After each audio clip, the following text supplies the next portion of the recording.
Hey, what's up, everybody? I'm here to give you guys my Movie Monday review series. This is going to be 2 of my 3 Movie Monday review series that I'm doing today.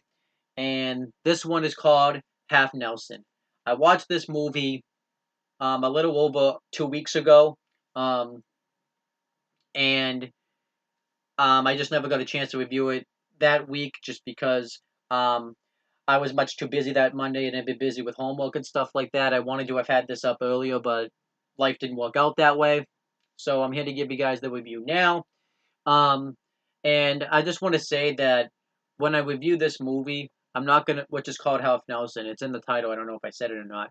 I'm not gonna review this movie the same way that I review a lot of my movies. I'm gonna take kind of a different approach to reviewing this film, just because of the fact that um,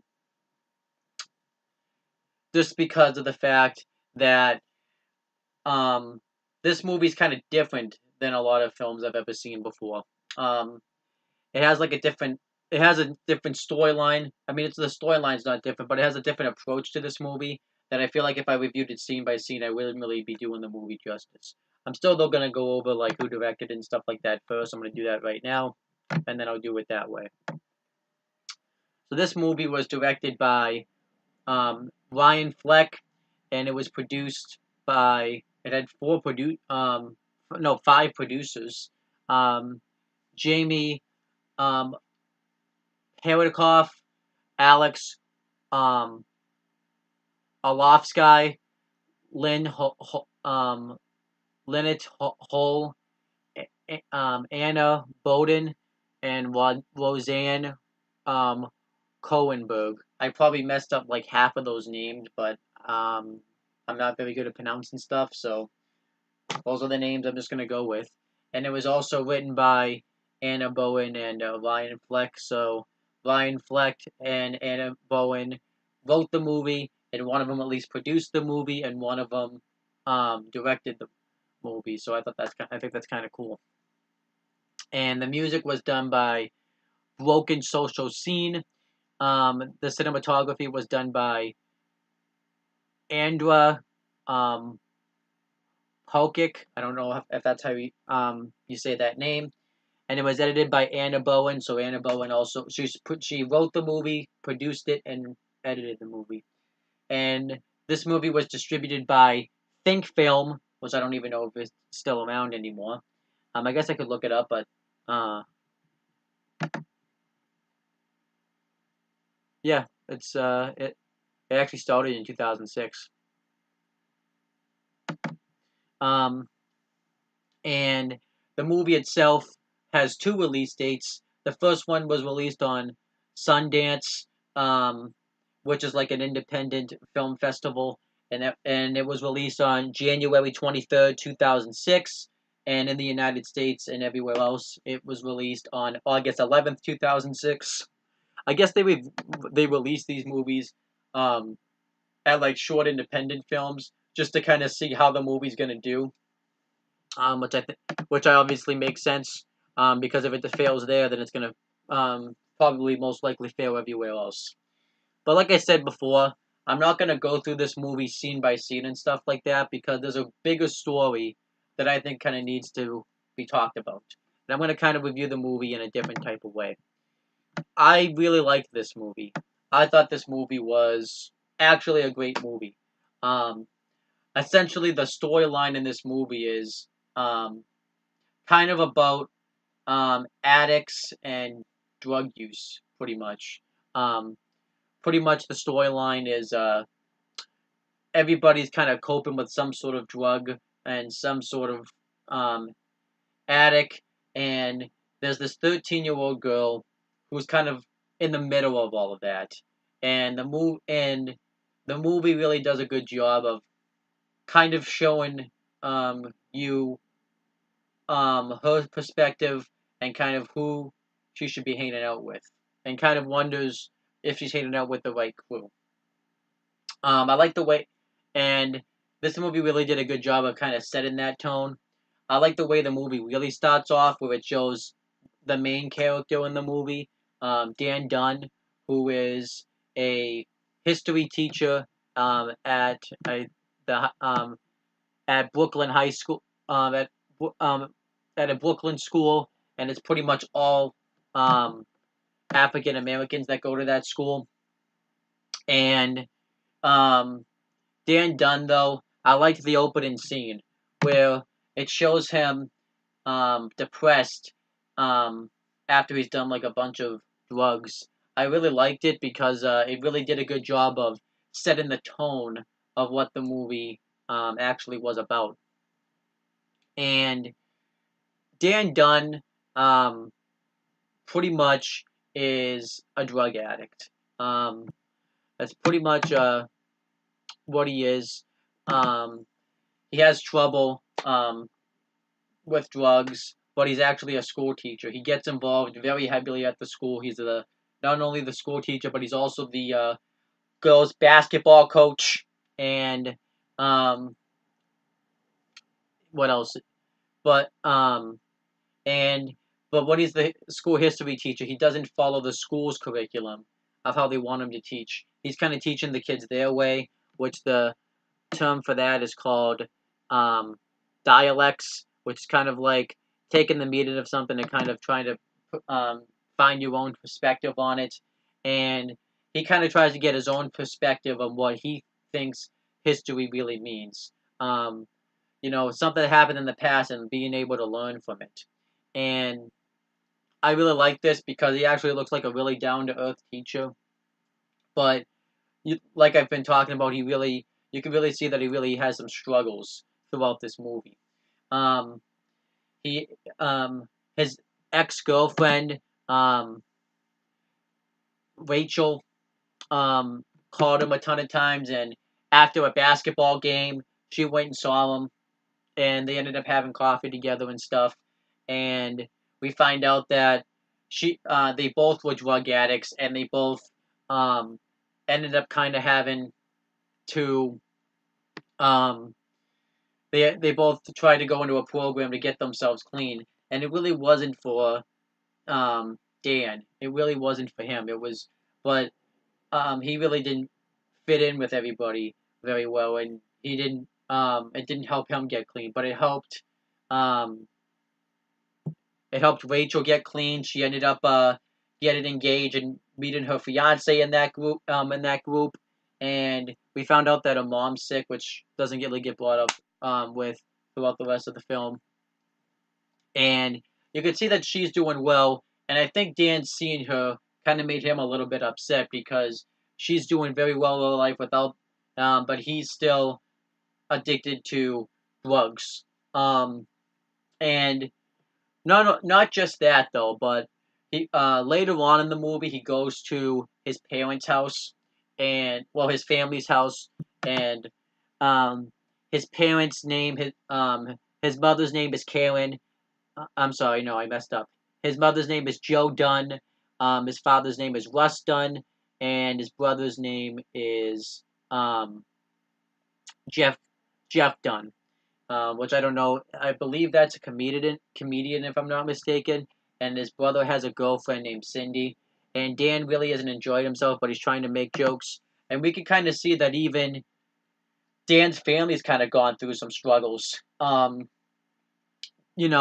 used to be alcoholics, and um, Russ tries to come over and console Dan and said that this is just who we are.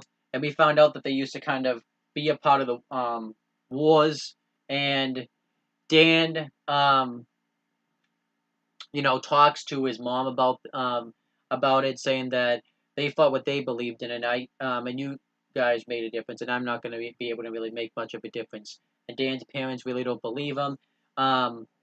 Cindy ends up going to try to talk to Dan, and she tells him ways that he can be funny and try to get his spirits up. And Dan, you know, um, isn't and she tells the interrupting cow joke where you say knock talk, who's there, interrupting cow, and when you go to say who's there, they say interrupting cow, or no, they say moo.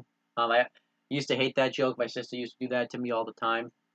I, I think it was my sister actually. I know people have done it to me before.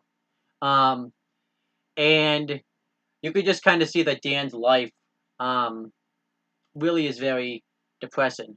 Um, he will go out throughout the night and party. He would tell just random woman that he's hooked up with about um, being a teacher. He was in. I love the scene when he's in the hotel room, and he's telling him that he tried going through the program, but he didn't adjust very well going into the program, and he says that what keeps him going and what keeps him motivated is um, the fact that he gets to kind of be influence the kids and be a part and feels like that he's influenced them and that he's rubbed off on them. And then later on, I don't know if it was later on. Yeah, it was later on in the movie. Um, somebody, somebody's father, um, comes up to him, and he had like his daughter when he as a student, and he tells him that um, she's going to college now and that she's getting a history major, and Dan doesn't seem to remember who he's talking about, and the guy ends up just leaving. But I kind of like that scene because, in a way, Dan did influence somebody, um, even though he didn't even know that he did, and he didn't realize that he did. I really like that scene a lot.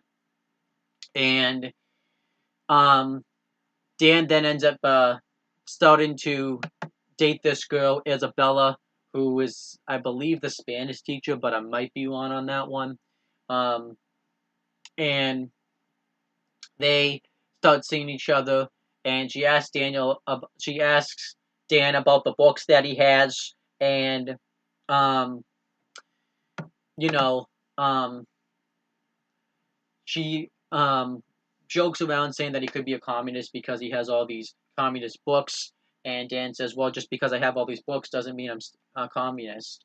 And then they end up having sex, and then Dan comes up and he's been all types of messed up, and he comes up and he's just all types of depressed and tries nearly rapes Isabella, and he feels bad about what he did, and he wants to let Isabella know that he really does care for her. He just needs to get his life together, so he leaves. Um, and Isabella then comes out of the room, and we don't really see anything that happens with that, but kind of left in question whether or not they end up continue dating, which I kind of like. And what I liked about this movie is throughout this movie, Dan goes into the break room with Jimbo, um, and all the other teachers. And Jimbo continuously reads these news stories about tragic events that have happened. And it's very significant in my mind, I think, because when Jimbo's reading these stories, um, he's talking about what's going on outside the world, but he's not really aware that Dan, who's right in front of him, is going through some struggles himself. And later on in the movie, after his girlfriend has just beaten him up and stuff like that, Jimbo kind of lets Dan know that if you need anything, you can always come to me.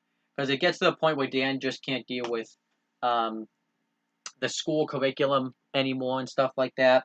And I really like that scene as well. And pretty much I just kind of gave you the perspective of what Dan kind of has been going through throughout this movie. But it's not just Dan that is going through some stuff. We have the other main character, who you could make the argument that this is what the movie was really all about. It ended up being about Dre. Dre's a 13-year-old girl, and one night Dan gets high off drugs, and Dre catches him, and she doesn't say anything to school about it, and um, Dan gives her a ride home, and we find out that Dre doesn't really come from a good community. She lives in a um, kind of a working class apartment building. Um, she um, her mom, I believe, I forget exactly, is an EMT, and she just is a single parent who's we know her father's some sort of deadbeat because he does nothing for um Dre, and her mother's just trying to do everything she can to be a single parent and raise Dre. And you can kind of see that she's doing a pretty good job, but she kind of feels bad that she has to work so much and she's never really there as much for Dre as she wants to be. And um, we also find out that um, you know, they end up having a friend. They have a friend named Frank who we find out is a local drug dealer. And it's not just Frank, it's also Dre's brother. Um, I just want to make sure I get his name right. Um, and Dre's mother's name is Karen. I didn't mention that. Mike. And we find out that um, Mike and Frank nearly got into some trouble because Mike got arrested and took the bullet for Frank and made it so that way he wouldn't get arrested. So in a way, Frank kind of owes it to Dre's family. So he's constantly there for always making sure that um, she's okay. But what I kind of liked about Dre, but you could kind of start to see that this movie really kind of starts to become about Dre, because this really this was kind of wondering, like I said, whether or not Dre was hanging out with the right crowd and who was the right person for Dre to be hanging out with, because she hangs out with Frank, and Frank's a pretty good person to her. And I get kind of like that they showed this because it kind of shows the fact that just because you are a drug dealer, it kind of takes away the stereotypes of what people think of a drug dealer. At the end of the day, they can be good people. They're just making bad decisions.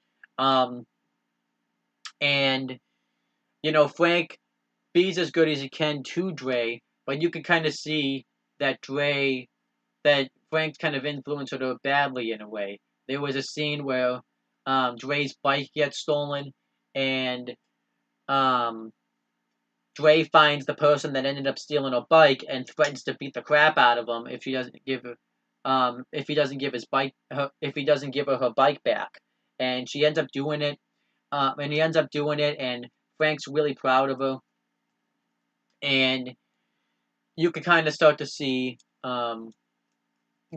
Frank also like takes her out to eat on a few occasions and stuff like that. Um, and I kind of like the way Dre's character was because she's not very talkative, just because you could kind of see that she's really not in a good situation in life.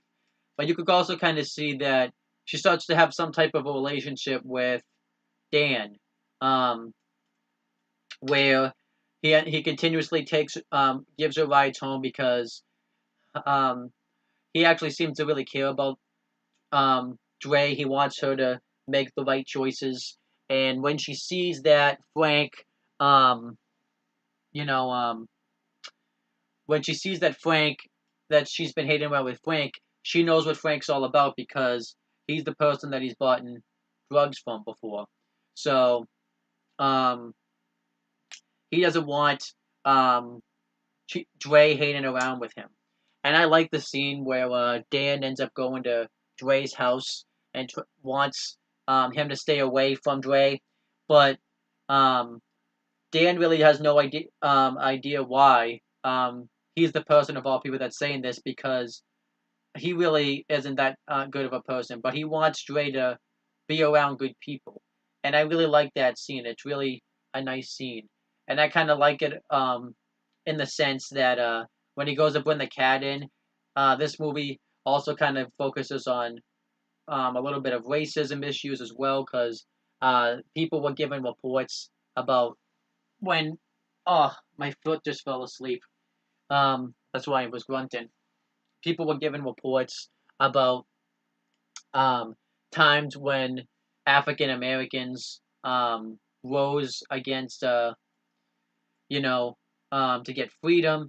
And I thought that was some very nice scenes in the movie. And I even liked how they showed like the real footage of it actually happening as well. I thought that was a nice touch.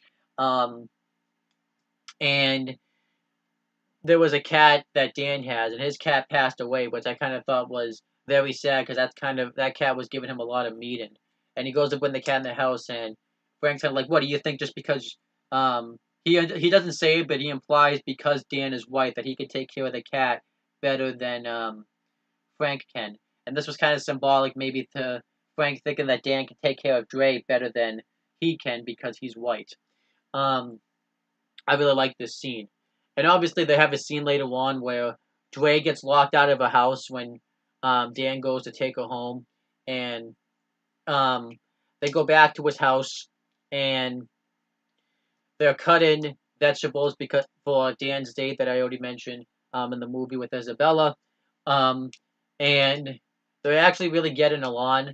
And then Dre asks a question um, to Dan how he feels when he gets high, pretty much. Um, and this upsets Dan, and he really doesn't give much of an answer to it. I really like this scene as well, um, and I just really liked it. And then later on, when Dan um, had been, after he had been hit by his girlfriend, Dre's trying to still talk to Dan, and Dan pretty much blows her off, telling her that I'm your teacher, we can't be friends. Why don't you go hang out with people your age? And um, you know, they tell each other to fuck off, and then Dre starts to hang out with Frank some more, and Frank has Dan, no, sorry, not Dan, Dre, um, going around the neighborhood and selling um, drugs, which was pretty much cocaine. And one of the people she ends up selling it to is Dan. And you could see that was really heartbreaking for Dre to see her teacher getting high, somebody that she had considered a friend. And it was upsetting to Dan because Dre was pretty much helping his addiction. So the next day, Dan's not in school, and this kind of, um, you know, wakes Dre up a little bit and realizes that she doesn't want to be a part of that life. So when Frank tries to pick her up from school the next day, um, she rushes over to. Instead, she wants to rush over to Dan's house and see how he's doing. And what I liked about this scene is afterwards, Dan ends up cleaning his house, kind of symbolic, saying that maybe this is going to be a start for him getting clean, except he doesn't shave, and they end up sitting on the couch with each other, and Dan tries to tell the um, interrupting cow joke that he completely bombs, and that was the end of the movie. They both laugh, but I feel like, and it was actually a nice ending. I feel like it kind of gets you thinking. It makes you think that maybe at the end of the day Dan and Dre are both going to be all right. Maybe Dan can fight his drug addictions and finally get clean, and Dre can finally start to hang out with the right people and have a good path in life. So I really like the ending of the movie. I know this movie wasn't the most crisp one, but this was like really the best way I really wanted to review this movie because what I really like about this movie is it's pretty relatable. What does scare me about this movie is I was very scared with how this dynamic with Dre and Dan was going down. I was really scared that something bad was going to happen, like it was going to lead to sexual stuff. But I'm glad the movie didn't go there. Um, but I really liked that it kind of showed us the side of drug addicts and how it's really not easy to quit, and what a 13-year-old kind of does being around these type of people, and how some of them really aren't bad people like Frank, who has some demons and is kind of teaching Dre some bad things, but you can see he really does care for Dre, and you can see that you have the um, you know Dre's mother, um, Dre's mother, um, Karen, who's trying to do everything she can to raise Dre to have good values, and I really enjoyed this movie in that perspective. And I gotta say, I think this movie is a great movie because of that. If I had to rate this movie, I definitely have to give it a B plus. I think it's just a great movie with great characters. I really like the way some of the scenes were shot, where sometimes they would fade away and you wouldn't get like the entire scene. Um, and I even liked kind of how they reference real life within it. So I really liked this movie. I thought it was great. As for how the movie actually did, um, This movie drew $4.9 million in box office.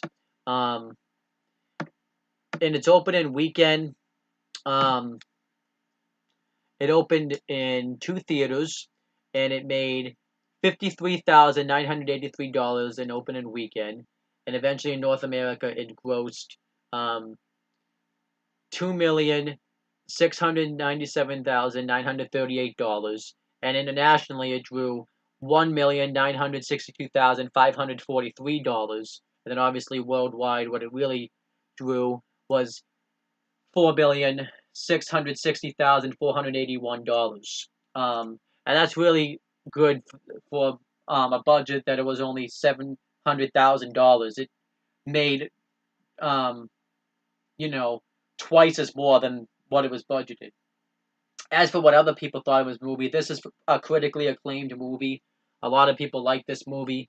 Um, as for the critics, it has a 90% um, approval rated on Rotten Tomatoes, and it has an average of with given it an average of 7.8 out of 10. Um, and Metacritic gives it an 85 out of 100. So a lot of critics really like the movie, and a lot of fans really like this movie. From what I was looking at, I didn't really see any bad ratings for it. The lowest rating, I think there is a 2, but I feel the typical ratings for these movies were um, 7s, 8s, and 9s and 10s out of 10s. I don't think it's a 10 out of 10 movie. If we're going based off that, I'd probably give it probably an 8. But that's just me. If I'm just going based off that. But I definitely think this movie is great. I'll give it a B plus, like I talked about before. That's pretty much my review. Now I'm gonna go over the cast of this film. Um, Actually, I do want to go over this film did win some accolade. Well, actually, I'll do that next. Hold on, I'm on the wrong thing. Where the hell? Okay, here it is. So the cast is Ryan Gosling plays Dan Dunn, who's obviously a famous actor um, today. I mean, he always was, anyways. But this movie was like one of um, this movie was a big movie for him. Other movies that he was in was in 2006, the same year he was in. No, I'm sorry. In 2004, he was in The Notebook. 2002, he was in The Slaughter Rule. 2011, he was in The Ideas of March. 2014, he was in Lost River. He's actually going to be in First Man, which comes out in a few weeks. I think in a couple of weeks. In 2017, he was in Blade Runner 2049. 2016, he was in The Nice Guys. 2011, he was in. I already said that.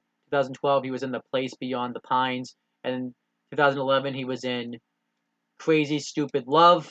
And then, as for TV shows, he was in. He was in 3 episodes as himself. From 1993 to 1995 of the Mickey Mouse Club, which is obviously we know what that is. He was actually in an episode of Goosebumps in 1996, which actually is really cool because I used to watch that when I was a kid. He was in the Adventures of Shirley Holmes in this that came out the same year. He hosted an episode of Saturday Night Live in 2015 and 2017. He was in Young Hercules from 1998 to 1999. He was in Hercules: The Legendary Journey in 1998. He was in an episode of that, and he ended up winning his acolytes in movies. I don't know how long it is, but well, it's a lot. For this movie, he was nominated for Best Actor. But other things he was nominated was Best Actor in Leading Role in La La Land in 2016. In this movie, he was nominated for Outstanding Performance by a Male actor in a leading role. He won Best Actor in a Motion Picture, Musical, or Comedy in 2016 in the movie La La Land. Um, and he ended up winning Best Male Lead for this movie, which is nice. And he won Best International Actor in 2011 with his movie Drive. And he won and this is for the MTV Movie and TV Awards. He won Best Kiss, shared with Rachel McAdams in 2004 with his movie The Notebook. And then he for the National Board of Review, he won two awards for this. In 2006, he won it for this movie for breakthrough male performances, and in 2015, he won it for The Big Short and Best Ensemble. I don't know if that's how you say that word, but whatever. And then for the Seattle Awards, he won and in 2007 he won Best Actor, Motion Picture, Musical, or Comedy for Laws and the Real Girl, a movie that came out in 2007. And in 2011 he won Best Actor, Motion Picture for his movie Drive. Hold on, okay. And for the Santa Barbara International Film Festival, in 2007, he won Independent Award for the movie Laws and the Real Girl, and in 2017, 10 years later, he won Outstanding Performer of the Year for his movie La La Land, and then for the Seattle International Film Festival, he won Best Actor for this movie in 2006. And then for Short West Awards, he won Male Star of Tomorrow in 2004 for the movie The Notebook. And for the Stockholm International Film Festival, he won Best Actor for this movie. And then there's a lot of winners, so I'm just going to read them off quick. It's all from 2004, The Notebook. He won Choice Movie, Breakout Male. Choice Movie, Chemistry, shared with Rachel McAdams. Choice Movie, Dance Scene, shared with Rachel McAdams. Choice Movie, Drama Actor. Choice Movie, Lip Lock, shared with Rachel McAdams. Choice Movie, Love Scene, shared with Rachel McAdams. And Choice Movie, Thriller Actor. That wasn't one he won. That was one he was nominated for. My bad. I'm only going to read the winners because you can look up the nominations later. He also won for the Classic Associations Award. He won Best Foreign Actor for the Association Russian Guild of Film Critics, and he won this in 2001 for his work The Believer. And then he won Best Comedic Performance, and the association was San Diego Film Critics Society. He won this in 2016 for his work The Nice Guys. And that's all his awards. It took me a while to go through that. That was just one actor. Alright, but continuing. Shakira Eaps plays Dre. Other stuff that she's been in is in 2004 she was in God Winners Brooklyn. 2007 she was in Neil Cassidy. 2007 she was in Alien vs Predator Requiem. 2009 she was in the Wine Season. 2010 she was in My Soul to Take. 2000, and then in the same year she was in Mother and Child. 2011 she was in Yell Into the Sky, and 2013 she was in American Milkshake, and she was in an episode of Law and Order Special Victims Unit in 2008. And as for awards she's won, for Boston Society of Film Critics, she won this award in 2007 for Best Supporting Actress. Um, and for the Independent Spirit Awards, she won Best Female Lead in this for this same movie. And then Anthony Mackie plays Frank, and other stuff that he's been in is in 2002 he was in 8 Mile. 2006 he was in Crossover. And this is just all movies, if I'm not mistaken.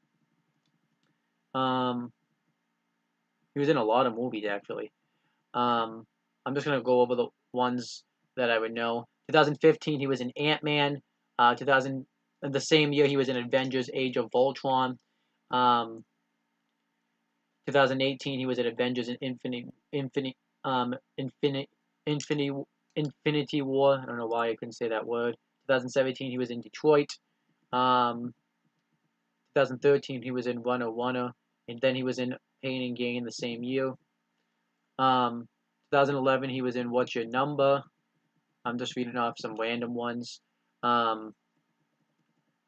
That's pretty much all of them, but all the ones I'm gonna say, you can look up. You can look them up for yourself. For television, in 2002, he was in As If. He was in an episode of As If. 2003, he was in an episode of Law and Order: Criminal Intent. 2004, he was in Sucker for Free. 2002, he narrated an episode of 30 for 30. 2016, he was in he was in a TV movie called All the Way, and that's all because 2019 hasn't happened yet. And then Monkey Gabriel Kernan plays Isabella.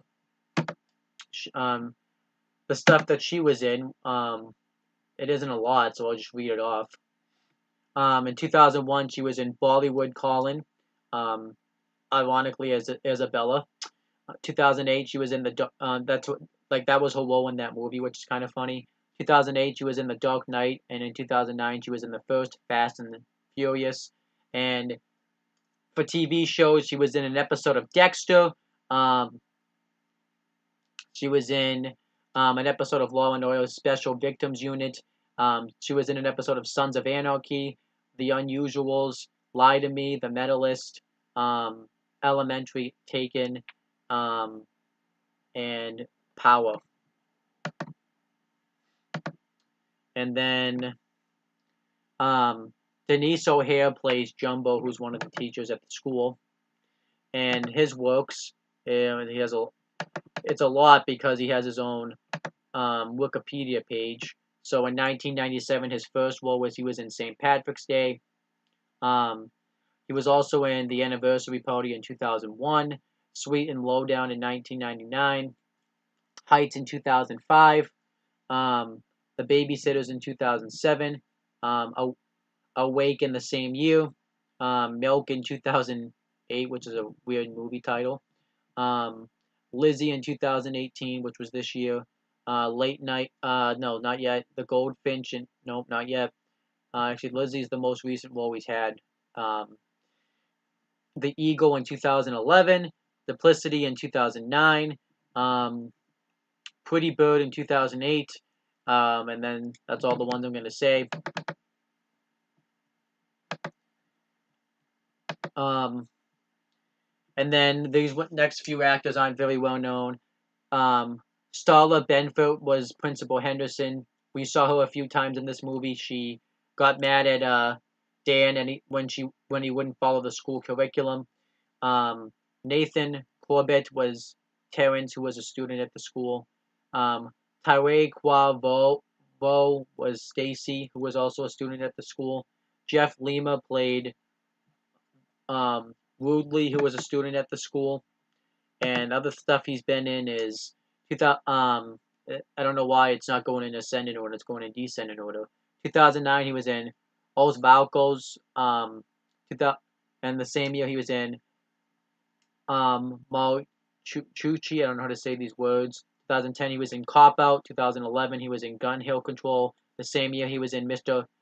Papa's Penguins. 2013, he was in Jack, Jules, and Easter and Me. And 2015, he was in movies Stealer Cars and Eugenio and John. For television shows, he was in Chicago Fire for 8 episodes from 2012 to 2018. Well, probably not, but that's how long the show lasted. He was in Blue Bloods, and he was in an episode of Blue Bloods in 2013, Taxi Brooklyn in 2014, and Show Me a Hero in 2015. Um, Karen Chitlin or Clinton, I don't know how you say the last name, plays Karen, which I think is kind of funny because that's her real name. Deborah Rush plays Joe Dunn, and other stuff she's been in is The Good Life in 2007, Flynn in 2008, Julia in 2009, Heat in 1986, Parents in 1989, Reckless in 1995, In and Out in 1997, You've Got Mail in 1998, and that's all the movies I'm going to say. For TV shows, she was in Kiss Me, Petruccio in 1981, The Dictator in 1988, Against the Law in 1990, Girls in 2013, Inside Amy Schumer in 2014. She was in an episode of Orange is the New Black in 2013, The Jury in 2004, and then that's all the other ones I'm going to say for that. Deborah Rush, okay, I'm sorry. Joe O. Sanders played Russ Dunn, who was in The Sinner in 2018, which is a recently new TV show that just started. The Jewel in 2011, True Detective in 2014, Manhunt 2 in 2007, and I don't know if he was in the first Manhunt, Tumbleweeds in 1999, GFK in 1991, and that's all the movies I'm going to say. David Easton played Jeff Dunn. Nicole Vicious played Cindy. Colin Penn. I'm not going to go through whatever the movies they were in. I'm kind of starting to realize that it's getting to be very tedious and it's making the video go very long. So I'm just going to read them off now. Played Collins Penne. So Collins Penne played Mike. Teenie Holmes played Rachel. Tristan Wilds played Jamal, who was a student at the school. Erica Everway played Erica. I think was another student at the school. Bryce Silva played Bernard. Keller C. Pabon played Lena. Stephanie Bast played Vanessa. Eleanor Hitchens played Simon, I don't know how they say it. Sebastian Sozi played Javer. Thaddeus Daniels played referee. I forgot there was a scene in this movie where Dan got into it with the referee because he called foul when it really wasn't a foul, and he threw like a basketball at him. I thought that was really funny. Raymond Anthony Thomas played Earl. Ron Cypress Jones played Mr. Dickon, who I don't remember. Christopher Williamson played Charles. Leslie Eva Glacier played Rose, and Sharon Washington played Suzanne. And obviously, I'll go over really quick the accolades that this movie was won and was nominated for. In 2006, Ryan Gosling was nominated for his was nominated for an Academy Award for Best Actor. 2007, and this was 2007. Shakira Eaps was nominated for Black Wheel Award for Breakthrough Performance. 2006. I already mentioned. You know what? I'm not going to mention the awards. You can just look them up for yourselves. I just want to be done with this video. That's pretty much the end of this review. I pretty much just decided now I'm just going to read off the cast instead of going through it what other stuff they were in. I think I tried this last year and it failed, and now I realize why I got away from that, because it makes the video just really long and tedious. So I probably just bored everyone to death, but whatever. I guess we have to learn as we go. But pretty much that's my thoughts on this movie. Again, I will say that this movie gets a B plus. It's a great movie. Definitely would recommend checking it out. But if you guys have already watched it, leave your thoughts in the comments of what you guys thought of this movie. And make sure you guys like, comment, and share this video so people will watch it. Make sure you guys subscribe to this channel for more content and click on the bell. So that way, every time I upload a video, you guys will get the notifications for it. And make sure you guys do the same thing for my CM Brothers YouTube channel. That's pretty much it, guys. Talk to you later.